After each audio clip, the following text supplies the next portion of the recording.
तो मैं जय शर्मा आप सभी का स्वागत करता हूं। तो आज हम जो है गणित विषय के प्रश्न पत्रों के बारे में बात करेंगे, जो कि आपके 2021 परीक्षा सत्र का होगा और कक्षा 8 से संबंधित होगा।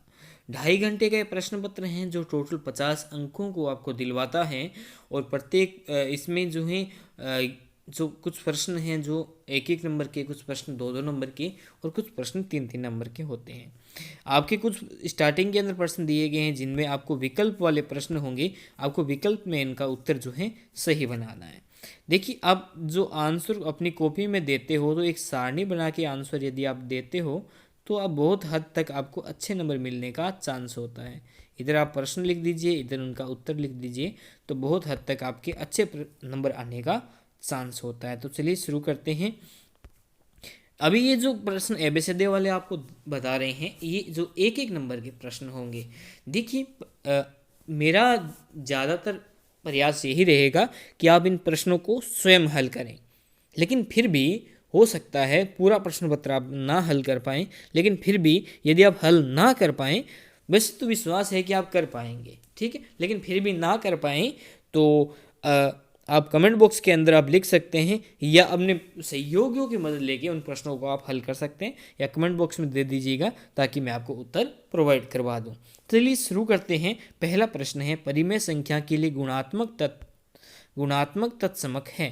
परिमेय संख्या के लिए गुणात्मक तत्समक है को क्या होगा? 1, 0, -1 या 10? क्या होगा इसका राइट आंसर, वो आपको बताना है। कोई संख्या पूर्ण वर्ग हो सकती है यदि संख्या का इकाई अंक 3 हो, संख्या का इकाई अंक 7 हो, इकाई अंक 0 हो, इकाई अंक 2 हो। तो कौन सा इसका जो है राइट आंसर होगा, आपको जो इसके अंदर बताना होगा। प्रश्न नंबर तीसरे की तरफ चलते हैं। तीसरा प्रश्न कहता है कि प्रश्न संख्या 16 का वर्ग संख्या है, यानी जो 16 जो है इसकी वर्ग जो है कितना होगा, इसका वर्ग कितना होगा, ये आपको जो है इसके अंदर बताना है। प्रश्न नंबर 4 की तरफ, संख्या 25 का वर्गमूल बताना है आपको। प्रश्न संख्या 4 है, 25 का वर्गमूल बताना है। 25 का वर्गमूल कितना होता है ये आपको बताना है। अगला प्रश्न है आपके सामने। अगला प्रश्न है कि 10 की पावर 3 का मान, 10 की क्यूब का मान जो है आपको, घन का मान जो है आपको बताना है, कितना होता है वो आपको इसके अंदर बताना है। अगला प्रश्न आपसे क्या कहता है? अगला प्रश्न कहता है कि एक घन संख्या के गुणनखंड निम्नलिखित है। कोई घन संख्या है, उसके जब गुणनखंड किए हैं, उसके गुणनखंड जो है निम्नलिखित गुणनखंड है। तो आपको बताना ये है कि इस घन संख्या का घनमूल कितना है। इस संख्या का आपको घनमूल बताना है, कितना होगा? 2 होगा, 4 होगा, 8 होगा या 16 होगा। देखिए, 2-2 के जोड़े बन आंसर नहीं बताऊंगा, तो आप इसका जो है घनमूल आपको इसके अंदर बताना होगा, ठीक है। अगला प्रश्न है 7वां प्रश्न आपके सामने। क्या प्रश्न है आपके सामने 7वां?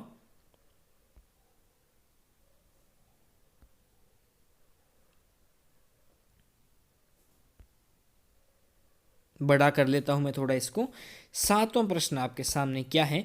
किसी सौदे में लाभ होता है यदि, किसी कोई सौदा है उसमें लाभ होता है यदि क्रय मूल्य विक्रय मूल्य से अधिक हो, क्रय मूल्य विक्रय मूल्य से अधिक हो, विक्रय मूल्य क्रय मूल्य से अधिक हो, क्रय मूल्य विक्रय मूल्य समान हो, इनमें से कोई नहीं।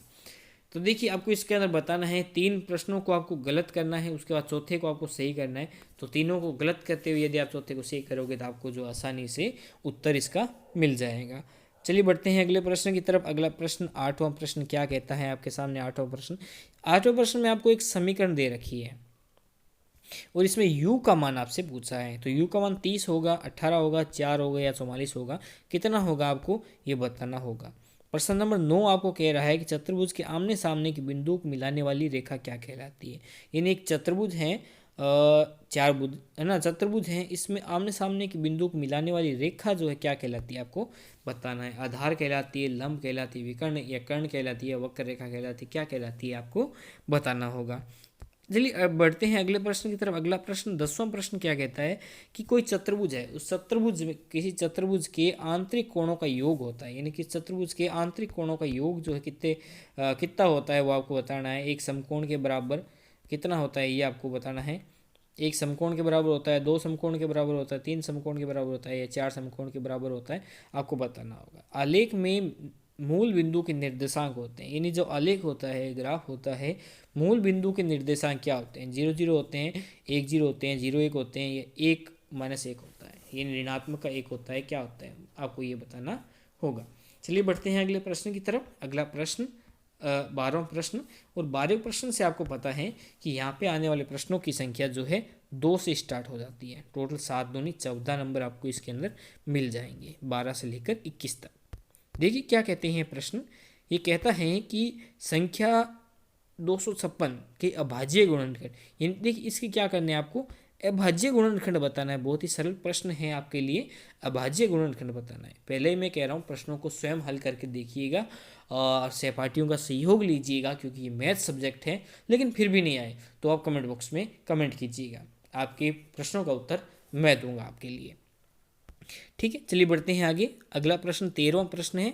13वां प्रश्न क्या कहता है, 35 का वर्ग ज्ञात करना है, 1 तथा -1 की संख्या रेखा पर इसको निरूपित करना है, 5 की पावर 3 और -3 की पावर 3 का मान आपको ज्ञात करना है।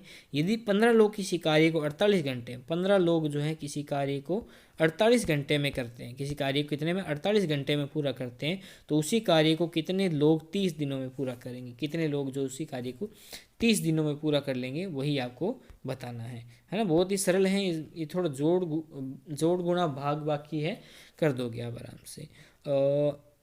ठीक है, एक छोटा सा सूत्र है इसमें लगता है, एक्स वाई, वाई जेड और जेड एक्स का गुणनफल आपको ज्ञात करना है।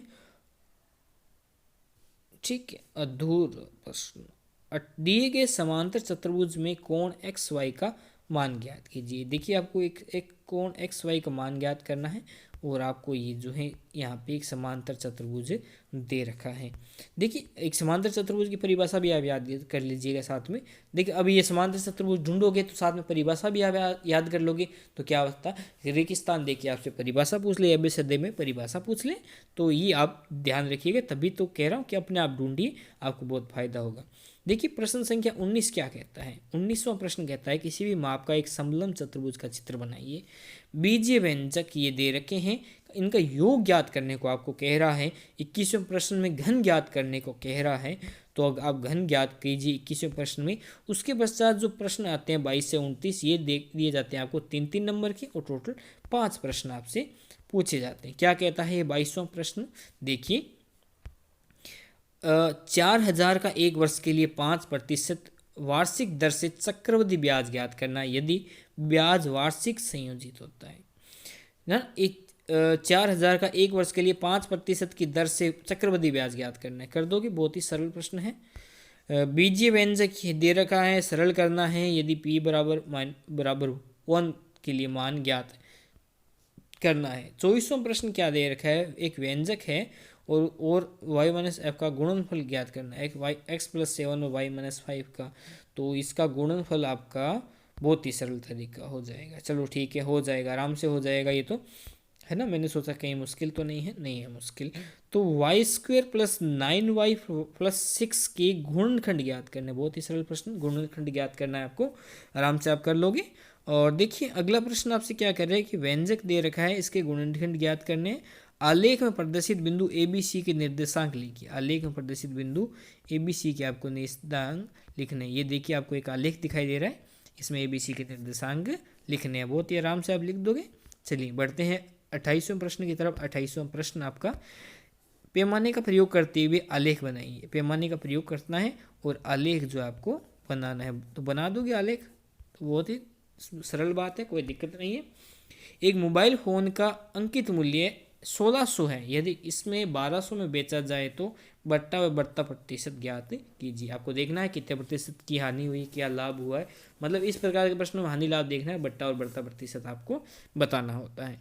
अगला प्रश्न है आपके सामने कि एक समीकरण दे रखी है, उसको आपको हल करना है, जो आपका कितने अंक आपको अर्जित करवाएगी, टोटल 5 अंक आपको अर्जित करवा देती है। ठीक है,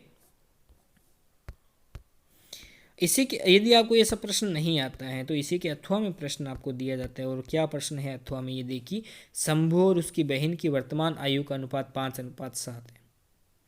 तो ये 5 जो है शंभु को इंकित करते हैं और उसकी बहन को 7 इंकित करते हैं। ठीक है, ध्यान रखिएगा। अब से 4 वर्ष पश्चात आयु का अनुपात 3:4 हो जाएगा। तो शंभू के 3 और उसकी बहन के 4 हो जाएंगे। उनकी वर्तमान आयु आपको ज्ञात करनी है। रेशियो प्रोपोर्शन से मैंने बताया था, उस प्रकार से आप कर सकते हो, या जो अब रेशियो वाला बेस्ट मेथड है, या पूरी तरीके से सॉल्व करके कर सकते हो। आप कैसे भी करो, इसको आप कर सकते हो। मैंने 2-3 तरीके आपको बताए थे, तीनों में आपके आंसर निकल रहे थे, तो उस प्रकार से आप कर सकते हो। अगला प्रश्न क्या कहता है, 31वां प्रश्न, एक घनाकार डिब्बे का क्षेत्रफल 600 वर्ग सेमी है, डिब्बे की लंबाई ज्ञात करना है, अंक भार आपका 5 दे रखा है। ठीक है, बहुत ही सरल प्रश्न है। अगला प्रश्न, छठा प्रश्न आपकी क्या है, 31वें के अथवा में एक बेलनाकार पाइप जिसकी ऊंचाई 15 सेमी और व्यास 14 सेमी है, इसका कुल पृष्ठीय क्षेत्रफल ज्ञात कीजिए। बहुत ही सरल प्रश्न है, कुल पृष्ठीय क्षेत्रफल जो आपको ज्ञात करने। तो इस प्रकार आपसे जो है टोटल 31 प्रश्न जो आपकी सीरीज श्रृंखला के अंदर आपको दिए गए हैं, गणित विषय के 31 प्रश्न हैं। और कैसे लगे आपको ये प्रश्न, हमें कमेंट बॉक्स के अंदर जरूर बताइएगा। पहले आप इनको स्वयं सॉल्व करने की कोशिश कीजिएगा, लेकिन फिर भी नहीं होते हैं तो सहपाठियों का सहयोग लीजिएगा। लेकिन फिर भी नहीं होते हैं तो आप कमेंट बॉक्स में हमें बताइएगा, हम आपको उनके आंसर जो हैं परीक्षा से पहले आप तक पहुंचाने का पूर्णतः सहयोग करेंगे। और आप हमारा भी सहयोग कीजिए, जिस व्यक्ति को ये प्रश्न पत्र चाहिए वहाँ तक उसे पहुँचाइए। अपनी कक्षा 8 में इस प्रश्न पत्र को फैला दीजिए। तो आज तक के लिए इतना ही। जितना हमें प्यार मिलेगा हम उससे डबल आपको प्यार देंगे। तो आज तक के लिए इतना ही, अगली बार फिर से मिलते हैं। तब तक के लिए जय हिंद, जय भारत, वंदे मातरम।